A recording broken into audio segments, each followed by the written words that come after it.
Ladies and gentlemen, the secret word tonight is air. A-I-R. Really? You bet your life.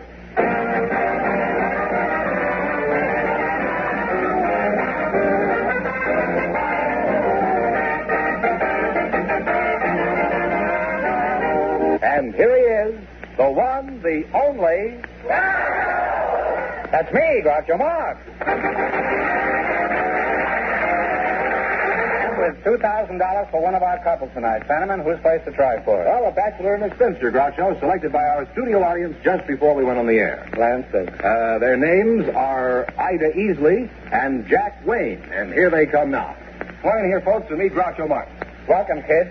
And if you say the secret word, you'll divide $100 in cash. It's a common word, something you always have with you. Ida Easley, huh? Ida Easley. Oh, that's an easy name to remember. You're the spinster, eh? I am. Mm-hmm. Let me see you spin. Where are you from, Ida? I'm from Taylorville, Illinois. Where? Taylorville, Illinois. Taylorville? Did you have a job, Ida? I'm a matron at the Douglas Aircraft Company.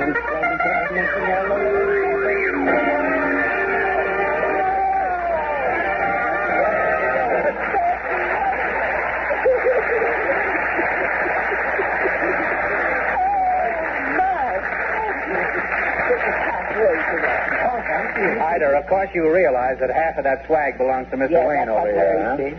I think he's more worried than I am, so I have a hold of it. Well, eventually he may be holding you and the $50, eh?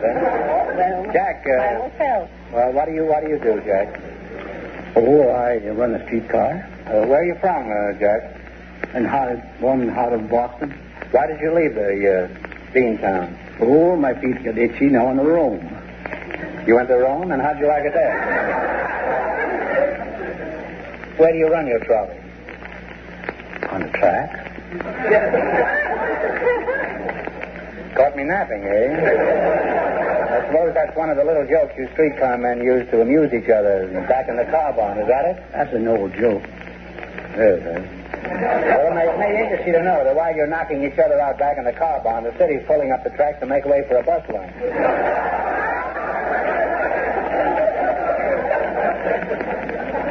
Jack, how come you're a bachelor? Is it because in your job you see too much of women? Oh, I see plenty of them. You do, huh? You could see a lot more of them if you step off your streetcar and watch them climb on. I always get on last. They think it's politeness, but it isn't really. Jack, if you found the right woman, would you be interested in matrimony? Oh, I guess I would. What would you consider the right woman? Oh, a housekeeper, a good housekeeper, a good cook. I'll go to a ball game with me once in a while. You don't need one girl, but you need is the YWCA, Jack. How old are you, Ida, if that isn't too... Oh, I think I'm about his age. Frankly, you don't care how old he is, do you? Sort of such a thing. You're his age anyway, no matter how old he is. Are you a good cook, Ida? Well, I think I'm good. You like baseball? Oh, very much. You follow it quite closely? Yes, I keep up the game. I see. Well, I'm an average fan, too. What do you think of Sugar Ray Robinson's chances this year? You think he's going to break Babe Ruth's record? Oh, I think he stands a very good chance. Yes, but on the other hand, don't forget, he still has to be Gussie Moran. I understand. Well, you can't blame a girl for trying, I always say. As a matter of fact, I never said that before in my life. I don't know why I lie this way. Would you get married tonight if the right man came along and knocked you off your feet? Oh, I think I would. Well, look out for Ding Dong Daddy, He can knock you off your feet and charge you 11-cent car fare at the same time. Well, you certainly make a nice couple. Just remember, none but the brave deserve the fare, Jack. Always remember that, huh? And you're just the one to collect it. Now, we're going to play You Bet Your Life for $2,000.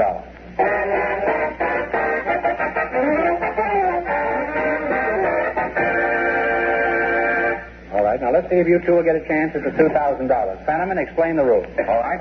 Each of our three couples has $20. They bet as much of that 20 as they want on each of 4 questions. The couple that earns the most money gets a chance at the $2,000 question at the end of the show. You see, our other 2 couples are in a waiting room off stage, so they don't know what's happening out here. All right, here we go. Let's see how high I can build you $20. You selected birds, animals, and people as your category. Now, here's your first question. How much of the 20 will you try? $10. $10. What animal do you associate with Jonah? A whale. The whale is right. Now, talk right up. You folks are on your way. You have $30. All right, you got $30. Remember, you're going for $2,000 tonight. Now, how much of the 30 will you try? 20. 20? What animal do you associate with the Pied Piper? Take a look at Jack. They followed it up the pipe. I'm sorry. It's rats. You were on the right track. How much have they got now? They now have $10, Groucho. That's a shame. You're down to $10. That's a shame. We're down All to right. $10. Here's your third question. How much of the 10 will you try? $5. $5. Is that all right, Jack? What animal do you associate with Daniel in the Bible? Lion. The lion is right. Finally, again, I have $15. All right, you got $15, and here's your last chance to beat the other couples. How much of the 15 will you risk? Well, let's take 10. $10. $10. What animal do you associate with Lady Godiva? The horse. That's right, a horse is correct. And wind up with a grand total of $25. Don't forget, you won how much? $25. $25, and you won $100. That's $125. Thanks, and good luck.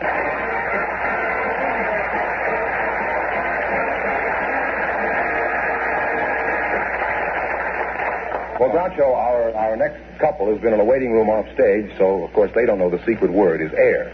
True. Okay, fellas, you can bring them in now. We invited some lady barbers to the program tonight, and just before we went on the air, our studio audience selected Miss Maybelle Taylor. Her partner is a married man, Mr. Thomas De Silver. And here they are, folks. I'd like you to meet Groucho Marx. Welcome to You Bet Your Life, and if you say the secret word, you'll split $100 between you. It's a common word, something you always have with you. Maybelle Taylor, is that right? That's right. And Thomas De Silva. You're a lady barber, Maybelle? That's right. Where are you from, Mabel? Montana. Montana, whereabouts? Culbertson, Montana. And Thomas De Silva, you're a married man, huh? That's right. Is that your only claim to distinction, Thomas? Yes. What sort of work do you do, Tommy? Retired police captain. Oh. I'm glad I found that out. How long have you been married? 16 years. Do you remember how you met your wife? Yes, but it's a long story. Well, keep it down to 1,500 words, will you? I have to be in Pittsburgh a week from next Wednesday. Okay, go ahead. How'd you meet your wife? We went down to Wildwood, New Jersey. Got a couple of bathing suits and took her down to Wildwood, New Jersey. Put a bathing suit on and then gave her the engagement ring. You're a pretty shrewd cookie, aren't you? So after seeing her in the bathing suit, then I started singing proposal to her. You sang a proposal? Oh, yeah. Well, how did you sing a proposal to her? Let me call her sweetheart and gave her the engagement ring. Would you mind singing a few... Sing it? Oh. Well, go ahead. Let me call you sweetheart, I'm in love with you.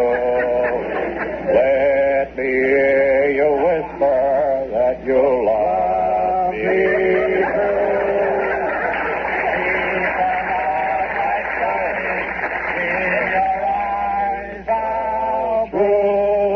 We have two more fellas. We have the West Coast and I'm in love with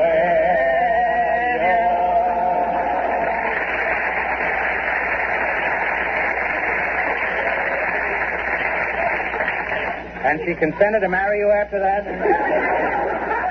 It's the first time I ever sang a chorus in 5 keys. Now, Mabel, are you married? No, I'm not. You're not married, huh? Would you get married to a man who sang like that to you? Oh, certainly. I never met a lady barber before. Aren't they pretty rare? Well, I'd say there's possibly 15 of us in the city of Los Angeles. No, that's medium rare. Now, what made you decide?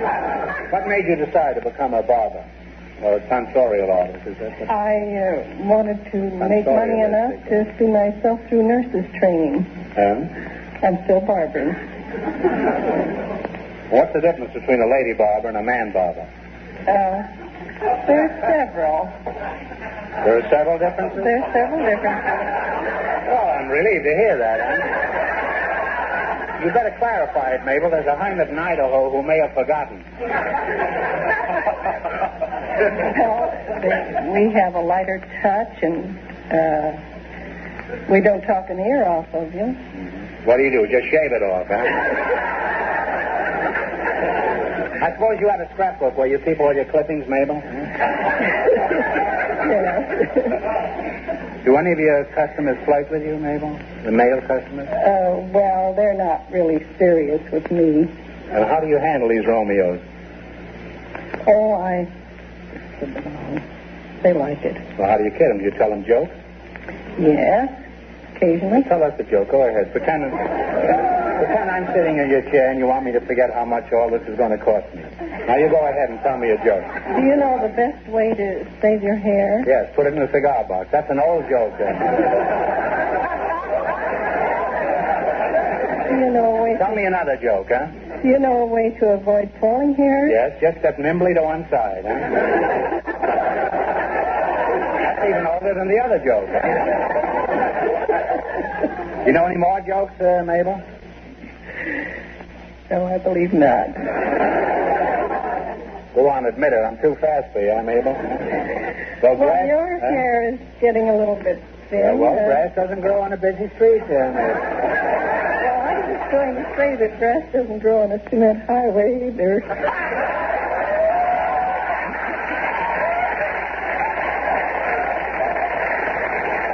Mabel, I know just how your customers feel. My head is bloody but unbowed. Well, all right, now we're going to play You Bet Your Life, huh? Now, we'll see how you two make out in the battle for the $2,000. You've got to work together as a team and run your $20 into more than our other couple. I can't tell you how much the other couples won, but Fenneman's going to remind our listeners.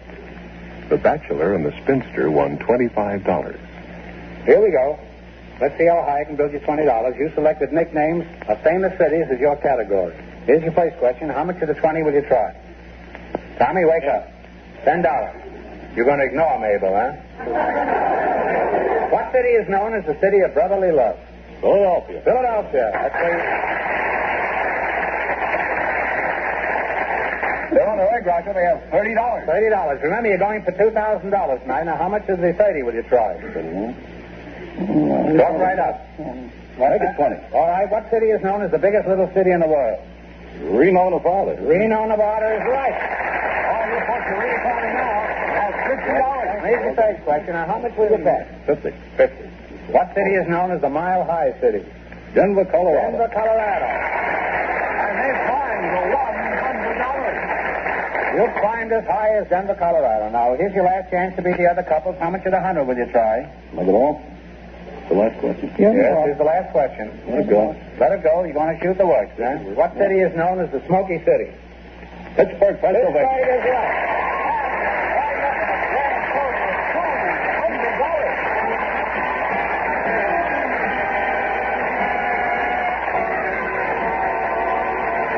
As you can bring our next contestant, we invited to the show tonight some professional golfers and some singing teachers.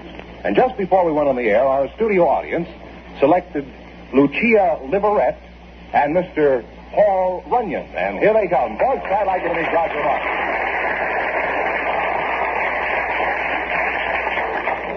Welcome to You Bet Your Life, folks. And if you say the secret word, you'll divide $100 in cash. It's a common word, something you always have with you. Lucia Liverette, huh? You're a singing teacher. Sounds like a pretty good racket, Lucia. Where are you from? Sing Sing? I'm from St. Louis, Missouri. St. Louis, huh? Yes, You sir. sing the St. Louis blues? Well, no, not quite. Paul Runyon, it's nice to see you again. I'm sure everyone is familiar with your name. What did you say your name was? Paul Runyon. Paul Runyon, huh? See there, even you're familiar with it, huh? Well, let's see. You won the Davis Cup, the Whiteman Cup, and the men's singles at Forest Hills, didn't you? You may have a good memory, but those are tennis terms. Oh, wrong racket. What are some of your titles? What are some of your titles, I Paul? was fortunate enough to win the National Professional Golfers Championship in PGA. 1934 and 1938. That's pretty good for a little fellow like that, huh? All famous golfers had nicknames, Paul. What's yours? Little Poison. Little Poison, huh? They call me Big Schlemiel, huh? Why did they call you Little Poison, Paul? Well, perhaps it's because I have been the thorn in the side of some heavier adversaries. Very well put, Paul. And, Lucia, what kind of singing do you teach? Opera and classical and semi-classic. You mean they have to study to scream like that? Huh? Tell me, Rigoletto, can you teach anyone to sing?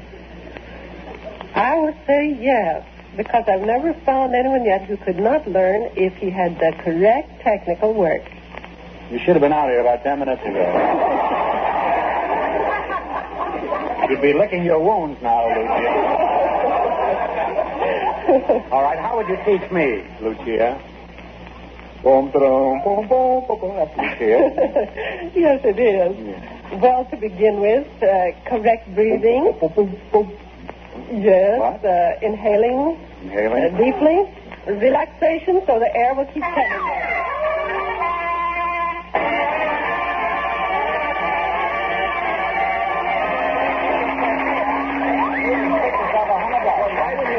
There you are. You picked that out, Lucia, and be sure Paul gets 50 of it, huh? Well, cadenza, are all singers alike, or is there a difference between them?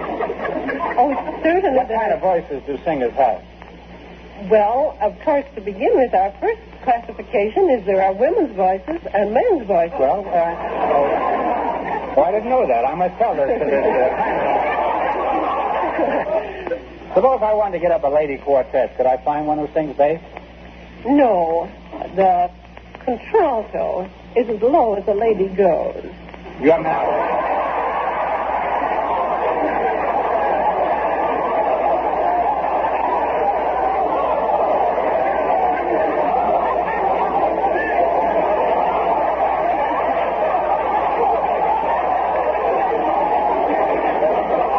Well, gee, obviously, we haven't been out with the same kind of lady.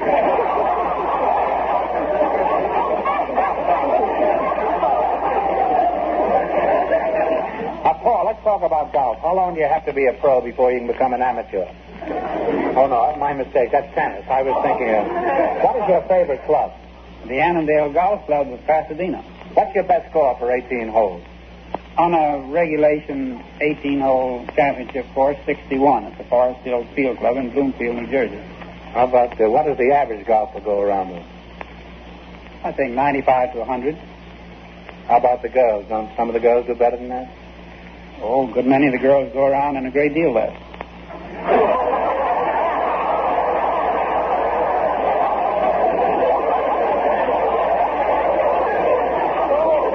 What time is your club open up in the morning?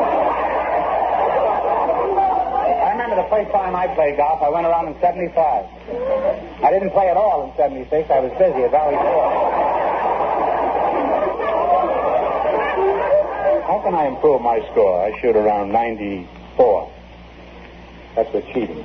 I think I'd advise you to take a few lessons from a competent instructor, do a little practicing and a little playing. I've taken lessons. It's hopeless. Well, how could I learn to win without playing well? You might resort to a little pencil pushing, or you might have a hole in your pocket, or you might have a handy toe in the rough, or you might use a hand mashie more frequently. How is it you know so much about those things? Tell me about that pencil pushing again, huh? First of all, you have to forget to count over 5. On any hole? Any hole. What about the 540 at Hillcrest? Well, I think you could still forget to count over 5 on that. I do, but you know where I am? I'm in the first sand trap leading the tee.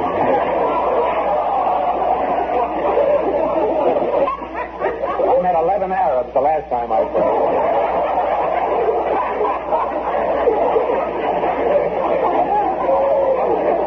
You must have had a number of exciting moments as a professional golfer. Can you tell us about one of them, Paul? Well, as a tournament player, I've had many exciting experiences. Perhaps the most exciting is during the playing of the international four-ball matches in Miami, Florida. I was partnered by Horton Smith in this best ball event, and on arriving at the 4th tee, I dropped a high 5-iron shot right on the top of the head of a gentleman sitting on a camp stool behind the green. He had just reached up to take his hat off to polish his head with his handkerchief when the ball hit on the top of his head, and he dropped off with a seat like he'd been shot with a Winchester rifle.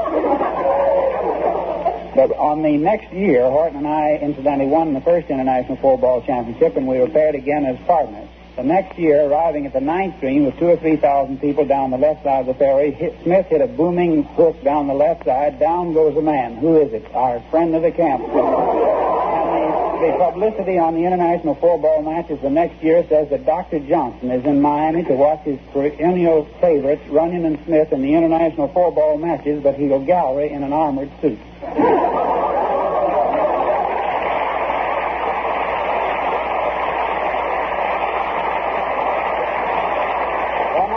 You get the right. You beat the other two couples, and you get a chance at the $2,000 question. Now, I can't tell you how much the other couples won, but Fenneman's offstage remind our listeners.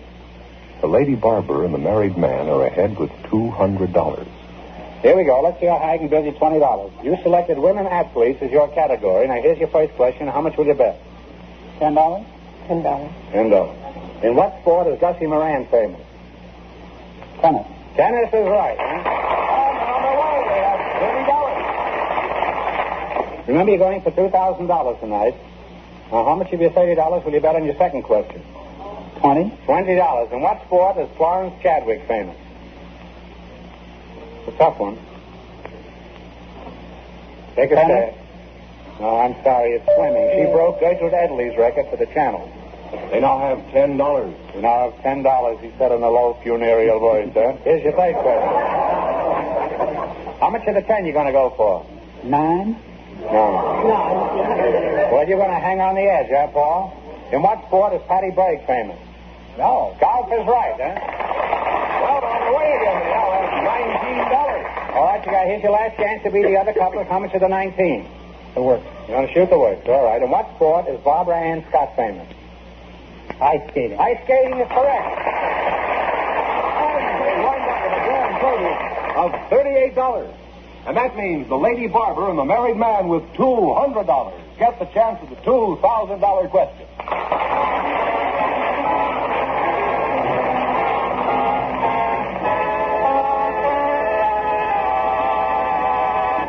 And here's the lady barber and the married man all set for the $2,000 question. Good luck to you. Here we go for $2,000.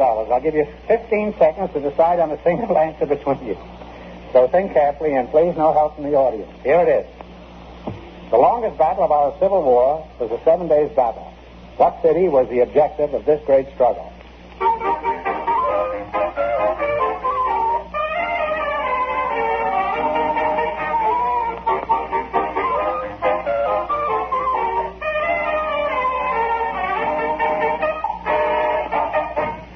Richmond? Richmond is right.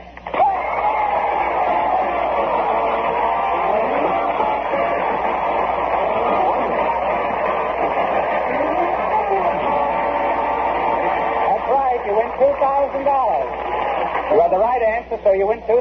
What are you going to do with all that money? Help a brother-in-law. You're going to help your brother-in-law. Why? Ill. Oh, he's ill. Well, that's a fine way to spend it. And you, Mabel? There's some to the cancer fund. Some to the cancer fund. Well, those are worthy objectives. Let's see. You won $2,000 plus $100 in the. How much did they win? $200 in the quiz. $200 in the quiz and $2,000 cash and the secret word. I don't think this couple of things. Well, you won $2,200, $2,200. Congratulations and thanks to both of you.